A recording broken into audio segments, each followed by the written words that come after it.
The council's chamber was silent, but the silence was heavy. Dozens of alien species sat in circular rows, their shapes and sizes strange to human eyes. Some were tall and thin, with limbs that bent in impossible angles. Others had hard shells and many eyes. All of them stared at the humans who stood in the center. Laura King, Earth's youngest ambassador to the council, felt the weight of 1,000 years of human history pressing on her shoulders. Beside her stood Alex Carter, a Navy officer with a calm face. But inside his mind was a storm of anger and fear. The council had called this session to decide humanity's fate. Humans, one of the council members said, his voice low and clicking. It was from the Threx species, a reptilian race that prided itself on strict order. Your actions in the outer colonies have been reckless. Your wars, your experiments, your rapid growth, all of it threatens the balance of the galaxy. Laura tried to speak, but her voice caught in her throat. She had rehearsed her speech hundreds of times.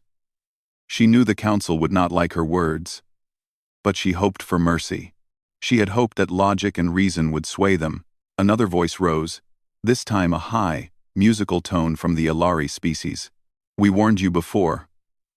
We offered guidance. You ignored it. And now, you risk everything for the galaxy. It is clear that humans cannot be trusted. The words hit Laura like a physical blow. She had expected anger, perhaps even fear, but the certainty in their voices shocked her.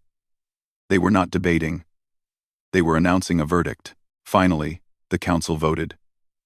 One by one, lights blinked in front of each member. Yes, no, yes, yes, no. When the votes were tallied, the decision was final. Humanity was exiled, banned from all galactic trade, contact, and official networks. Laura felt the ground tilt beneath her. Alex put a hand on her shoulder. We will survive, he whispered, though even he sounded unsure. On Earth, the news spread like wildfire. Screens flickered in homes, offices, and schools. The voice of the council repeated the verdict in every language. The people watched, unable to believe what they heard. World leaders argued. Some wanted to plead for mercy, to beg the council to reconsider. Others called for immediate military preparation. Still others suggested turning inward, focusing only on survival. The debates went on for hours, but the outcome was clear. No help would come. Earth was alone. In the Rockies, a secret meeting took place. Laura and Alex were joined by Daniel Price, a quiet engineer known for his clever mind. Megan Ross, a logistics planner who could organize anything. And Jason Lee, a colonel who had seen more wars than he cared to count. They sat around a long metal table in a room carved into solid rock. They think this ends us, Laura said softly. Her eyes were sharp. But they are wrong. If they think we will fade away, they have no idea what humans are capable of. Daniel nodded. We have the skills, the brains, the will. We can build something new, hidden, strong, safe from their eyes. Megan leaned forward. We need colonies, ships, supply lines. Everything must be secret. No records they can find. No signs they can trace. Jason's face was hard. And defense. If they discover us, we need to survive. We cannot rely on anyone else. Only ourselves. They agreed. The council's exile became a cover. Humanity would disappear from the galaxy's eyes. But in that disappearance, they would grow. Quietly, carefully, patiently. They called the program Ember, a fire that burns, even in the ashes. Over the next weeks, humans began to vanish from galactic trade routes.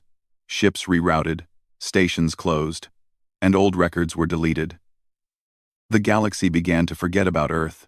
Children in alien schools learned that humans were reckless, dangerous, and gone. A cautionary tale, nothing more. In secret, Ember began its work. Hidden shipyards were built behind gas giants, inside hollowed asteroids, and in nebula clouds where sensors could not reach. Humans traveled in unmarked transports, claiming to be retired, lost, or dead. The first generation of Ember ships was rough, simple, and strong. They were built to last, to fight, to hide, and to move quickly. Laura supervised diplomatic cover operations. She created false identities, front companies, and trade agreements that hid the true nature of humanity's work. Small shipments of food, ore, and parts moved quietly through the galaxy.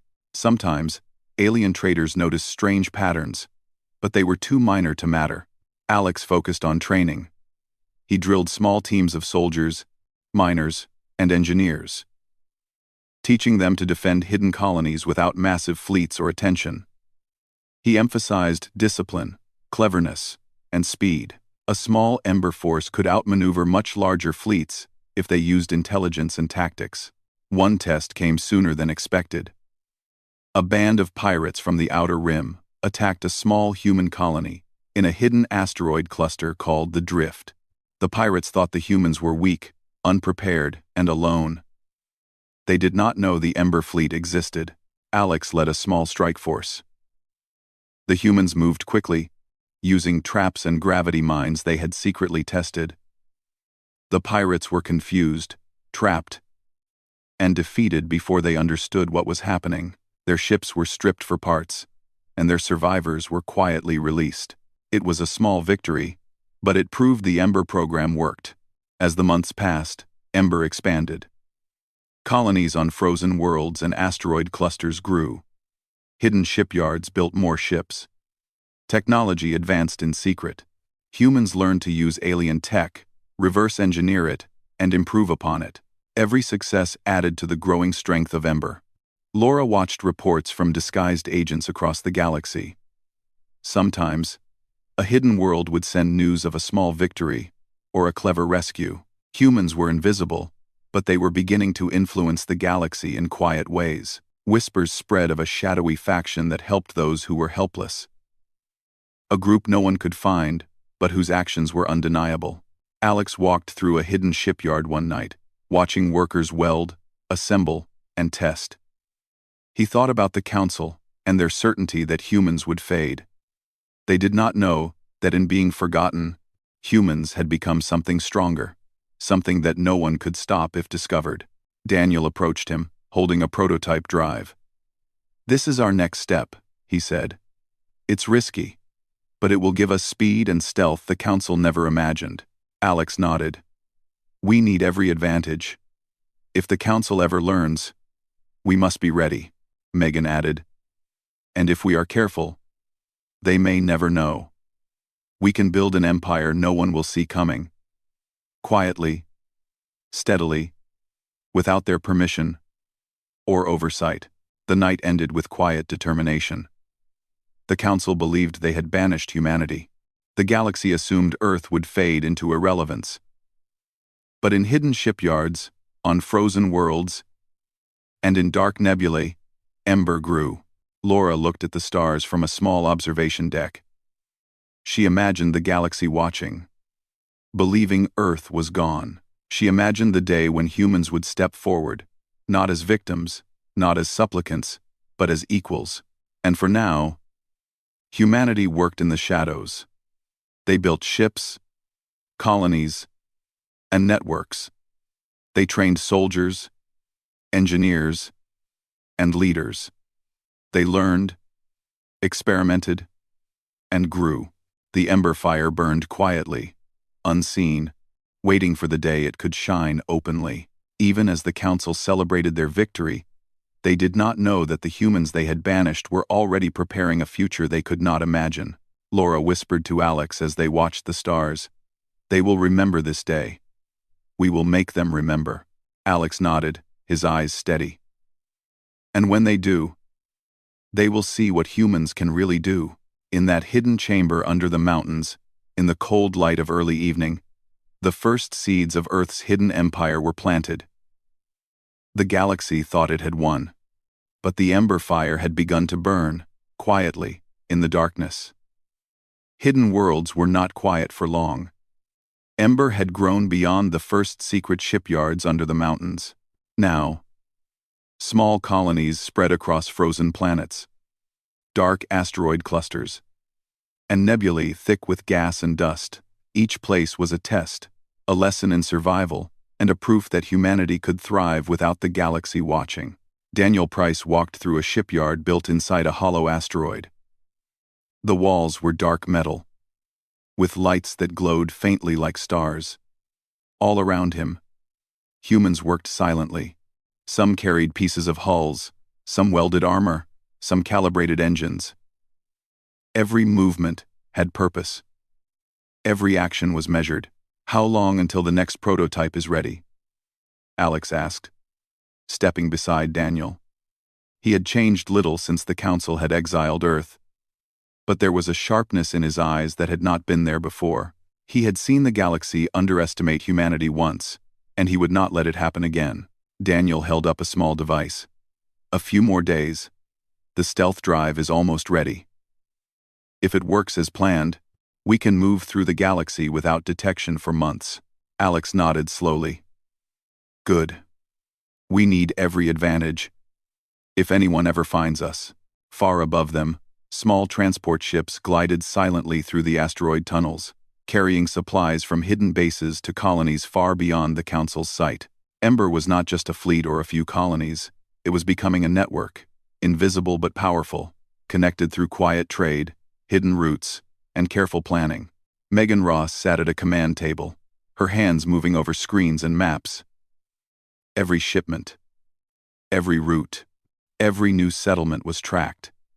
She organized human resources with precision, making sure no one could make a mistake that would reveal Ember's existence. "Shipment 12-9 will reach Arden in 43 hours, she said. Her voice was calm, almost cold. "We've rerouted around patrols and sensors. No one will notice. Track it." Jason Lee leaned against a support beam, arms crossed. He had spent years training soldiers and engineers to be ready for anything. "Good. Arden needs more weapons and food. They can't survive long without them, if the Council ever checks in." The colonies themselves were strange worlds. One was a frozen planet, where ice stretched across the horizon like glass. Humans had built small domes with farms inside, keeping plants alive in artificial sunlight. Another was an asteroid cluster, hollowed and reinforced, where families lived in tunnels and chambers, moving between rocks by small ships and vehicles. Life was hard, but it was free from alien oversight. In the drift, a series of asteroids joined by narrow tunnels and bridges, Alex trained small teams of soldiers. They ran drills in near darkness, using only the faint light of control panels and distant stars. Teams of 5 or 6 would move silently, disabling traps, repairing systems, and coordinating attacks on imaginary pirates. "Remember," Alex said during one drill, "the key is speed and thinking ahead. Don't wait for orders that may never come. Act, adapt, survive." The soldiers nodded, their faces serious. They had been chosen not only for skill, but for intelligence and flexibility. Ember relied on humans who could think quickly and act independently. In a galaxy that wanted humans gone, this was a necessity. In another part of the Empire, Laura King managed the diplomatic and trade side of Ember. She did not negotiate with the Council or show herself openly. Instead, she moved through neutral markets, trade stations, and abandoned sectors, using false names and identities. A shipment arrived from a small alien world, far from human space. Laura inspected it quickly. Basic ore, fuel, and some old alien tech. It had been purchased quietly through a front company. The Council would never know that humanity was slowly acquiring knowledge, improving it, and building weapons and ships far beyond their reach.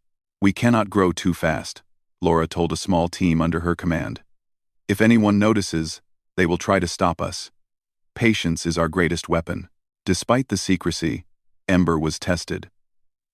Pirates from the Outer Rim had learned that some worlds were weak, poorly defended, and rich with supplies. One small group attacked a hidden settlement in the drift, thinking the humans inside would be easy prey. Alex was already waiting. He had received a report from a scout ship. The moment the pirates entered the system, he led a small squadron of Ember ships out of hiding. The ships moved like shadows, silent and invisible until the right moment. When the pirates tried to dock and land, they were trapped. Gravity mines detonated in precise sequences, disabling engines and cutting off escape routes.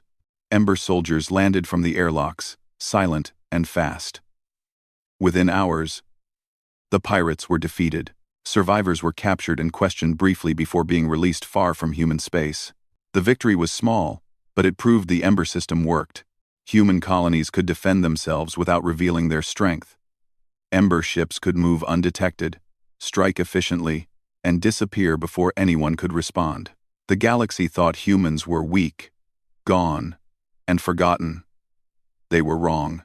In a lab on Arden, Daniel worked on new experiments. He tested engines that could manipulate gravity, shielding that could bend light, and small weapons that used energy differently than any Council species had seen. Mistakes were dangerous. A miscalculation could destroy the lab, the colony, or the entire experiment. But the humans persisted. Failure was a lesson, not the end. This drive could let us move faster than any Council ship, Daniel said to Alex during a demonstration. If it works, we can appear anywhere, and no one will see us coming. Alex studied the small device carefully. Good. Keep testing. We cannot afford a failure in the field. Laura's team worked in parallel, expanding Ember's influence quietly. They placed agents on minor trade routes, using old relay stations and hidden communication networks. Messages moved faster than Council sensors, sharing knowledge of threats, opportunities, and safe locations. Even small alien groups began to notice strange patterns, help appearing when it was least expected, threats disappearing suddenly, and shipments arriving out of nowhere. They whispered of the humans in the dark. Megan oversaw logistics with careful efficiency. Every route, every supply, every person moving through Ember space had to be accounted for. Yet hidden from the galaxy, she calculated risks, planned redundancies, and ensured that even if one colony was discovered, the Empire could survive. We are becoming more than a fleet or a few settlements, Megan said to Laura one evening.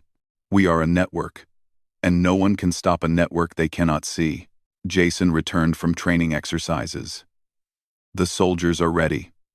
The engineers are ready. The colonies are growing. Ember is becoming a force the Council cannot ignore, even if they try. As the months passed, Ember expanded. New colonies took root in hidden systems. New ships were built, each more advanced than the last.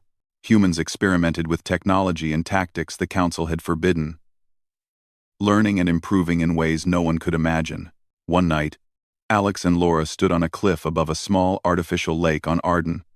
The sky was clear, filled with stars, and the lights of distant colonies glimmered faintly.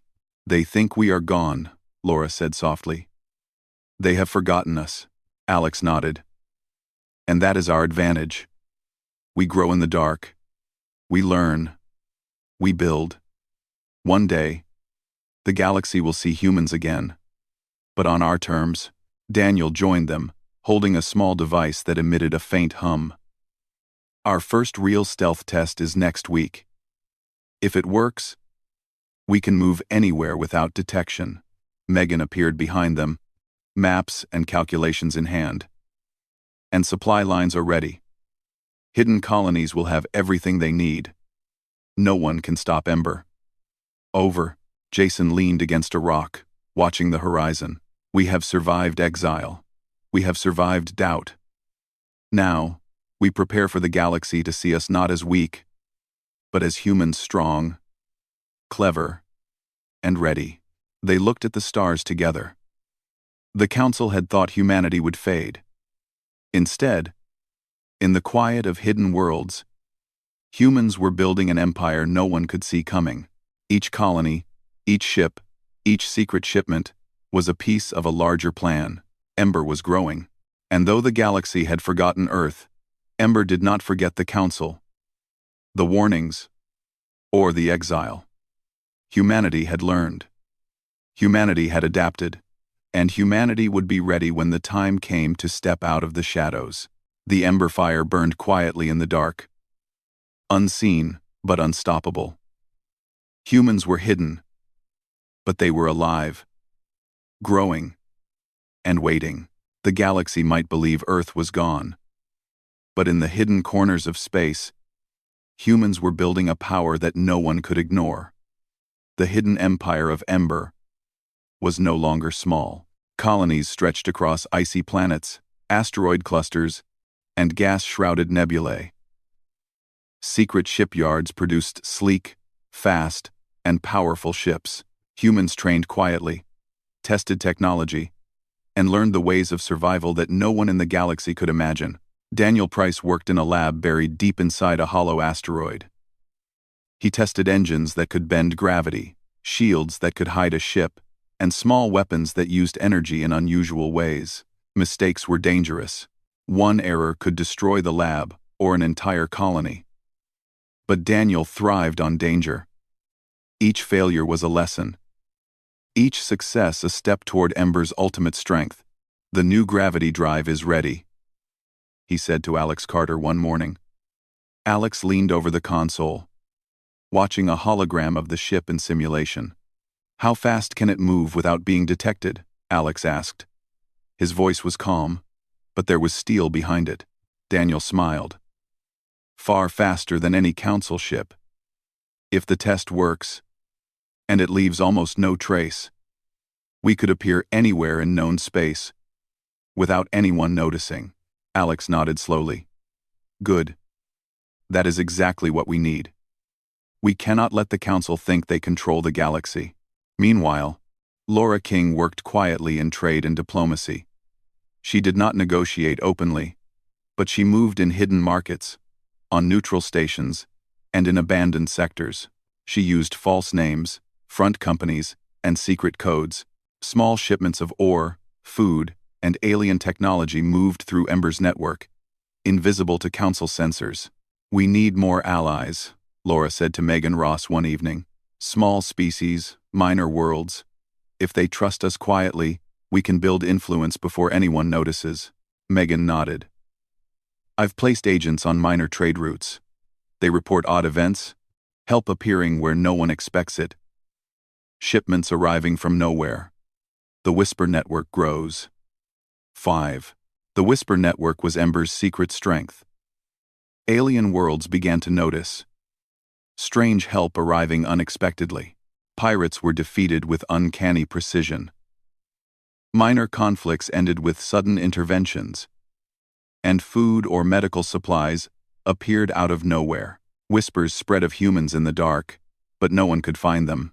Alex trained teams of soldiers in the drift.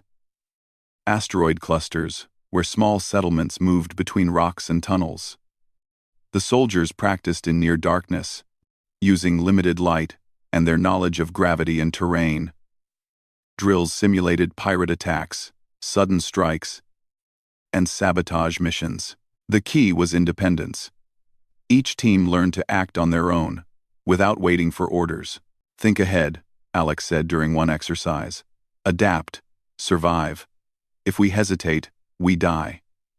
If we act too slowly, we fail. Remember, we are not just fighting for ourselves, but for Ember. Jason Lee supervised engineering teams and soldiers together. He made sure each colony could defend itself, repair ships, and manage emergencies. His lessons were harsh, but effective. Humans learned to improvise and act quickly, even in the dark. Ember colonies became self-sufficient, ready to survive any threat. One day, reports arrived of a small mining colony taken over by a cruel alien warlord. The council ignored it, seeing it as a minor problem. Ember would not.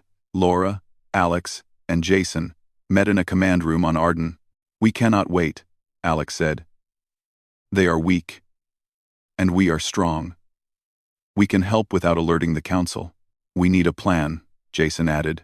Stealth, speed, precision, no mistakes. Laura nodded. I can move supplies, false identities, and information quietly. No one will know we were there. Daniel had already prepared a prototype ship equipped with stealth technology and the new gravity drive. The small fleet departed at night, leaving no trace behind. They traveled through hidden routes and avoided patrols. The humans arrived near the colony under the cover of darkness. The operation was precise. Teams landed silently, disabled weapons, and freed prisoners. The warlord's guards were captured or disarmed without major conflict. Supplies were delivered to the colonists, and small repairs were made to life support and buildings. By dawn, humans had vanished, leaving only whispers of help. The freed colonists told stories of invisible rescuers. Some described humans as heroes, others as ghosts. The whisper network grew stronger, and Ember's reputation in secret corners of the galaxy began to spread. As Ember grew, technology advanced in ways the Council had forbidden. Daniel and his team tested energy weapons, stealth drives, and gravity manipulation. Small mistakes caused sparks, explosions, and temporary setbacks. But each test made humans stronger. They learned faster, adapted more quickly, and found new solutions in the darkness, where no one watched. Alex studied fleet tactics with the new ships. He tested formations that could strike quickly and vanish, using speed and stealth. Simulations showed that Ember could defeat larger fleets with careful planning. Humans were learning to fight not as the Council expected, but in ways unique to them. Megan ensured that supplies and information flowed smoothly. Every colony, every ship, and every mission was accounted for, without revealing Ember's presence. Humans could move resources quietly across vast distances, making sure colonies survived. Fleets operated efficiently, and hidden networks grew. We are stronger than they realize, Megan said one night to Laura. And they will only learn when it is too late. Laura smiled faintly. We will not strike to prove strength. We will act when it matters. And when we do, the galaxy will see humans not as weak exiles, but as clever, capable, and unstoppable. In one hidden sector, a scout ship reported strange activity. Pirates were attacking a small trade hub, thinking it was easy prey. Alex led a rapid response. Ember ships appeared silently, striking with precision. Pirates were defeated in hours, their ships captured or destroyed. Survivors were left far from human space, confused and defeated. The operation was quick, clean, and left no trace of Ember's involvement. Every success strengthened Ember. New colonies grew, new fleets were built, and humans became more confident in their abilities. They experimented with technology, refined tactics, and expanded networks. Even the smallest act, like saving a colony or delivering supplies, increased Ember's influence. Laura and Alex walked together on a cliff above a frozen lake on Arden. The sky was filled with stars, and lights from distant colonies glimmered faintly. The Council thinks we are gone, Laura said softly. They have forgotten us, but we have not forgotten them, Alex nodded. And that is our strength. We build quietly, secretly, in the shadows. One day, we will step forward, but on our terms. Daniel joined them, holding a small device that emitted a faint hum. The next test is ready. If it works, we can appear anywhere in the galaxy without detection. Megan appeared behind them with data and maps. Supply lines are ready. Colonies have what they need. Even if discovered, Ember can survive.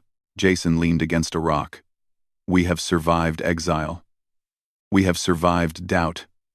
Now, we are ready. The galaxy does not know what humans are capable of. The stars shone above them. Humanity had been banished, hidden, and forgotten. Yet in secret colonies, hidden shipyards, and dark nebulae, Humans were building a power no one could see coming. The Whisper network continued to grow. Alien worlds began to notice strange events. Threats suddenly neutralized. Help appearing when it was needed most. Shipments arriving from nowhere. Ember was invisible, but its influence was quietly spreading. Humans learned to fight in ways no other species could predict. They refined their ships, weapons, and tactics. They trained soldiers and engineers to act independently. Every colony, every shipment, every secret mission added to Ember's strength. The galaxy might have thought Earth was gone, but humans were alive, growing, and preparing. The Ember fire burned quietly in the dark, unseen but unstoppable. Humanity was hidden, but ready. Both pervire. With a longed, unstoppable, Laura, Alex, Daniel, Megan, and Jason looked out at the stars together. They knew the Council had made a mistake. Exile had not weakened humans. It had forced them to grow stronger, smarter, and more united. One day, Laura said, the galaxy will see us again. And they will not forget it. Alex nodded. And when they do, they will understand that humans are more than they imagined. Clever, strong, and unstoppable. Beneath the frozen cliffs, in hidden shipyards, and across distant colonies, Ember continued to grow. The Empire was still secret, still quiet, but it was becoming unstoppable. Humans had learned to survive in exile. They had learned to fight in shadows, and most importantly, they had learned that no one could control them again. In the dark, the Ember fire burned, ready to illuminate the galaxy when the time came. Humans were hidden, but they were not weak. They were alive, growing, and unstoppable. And as the stars stretched across the sky, humanity continued to build, to learn, and to wait. The galaxy thought Earth was gone, but in truth, Ember was rising.